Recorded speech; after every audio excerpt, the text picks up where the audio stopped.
Celebrations in Pyongyang for the Day of the Shining Star, the 74th anniversary of the birth of Kim Jong-il, the late leader venerated with, among other things, a figure skating festival.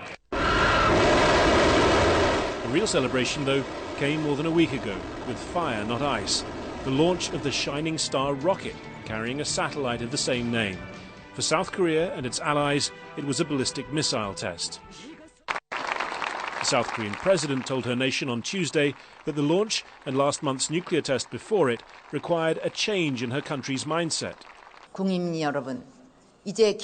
Dear citizens, it has become clear that the previous approaches and kindness would never subdue the North Korean regime's nuclear ambitions, but rather heighten the North's nuclear capabilities, which would end up driving the Korean peninsula into a catastrophe.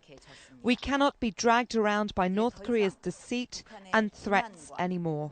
That's why she said she decided last week to pull South Korean workers and businesses out of the joint industrial complex at Kaesong inside North Korea, a project into which the government and the companies had ploughed hundreds of millions of dollars. Most of the dollars are presumed to have been funneled into the Workers' Party, responsible for nuclear and missile development, instead of being used to improve the lives of ordinary people.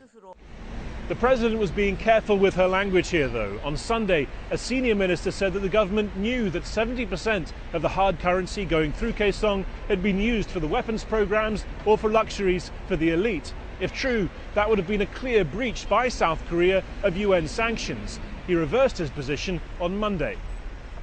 Certainly a stronger position for a government saying it will lead a hardened international response, making clear to Kim Jong-un that pursuing nuclear weapons will bring about the collapse of his regime. That's a message unlikely to go down well with China, which wants stability in Pyongyang and is already concerned about US-South Korean talks on deploying an American anti-missile system on the Korean peninsula. And President Park knows that her strategy of increasing the pressure on Pyongyang relies more than anything on China's cooperation. Harry Fawcett, Al Jazeera, Seoul.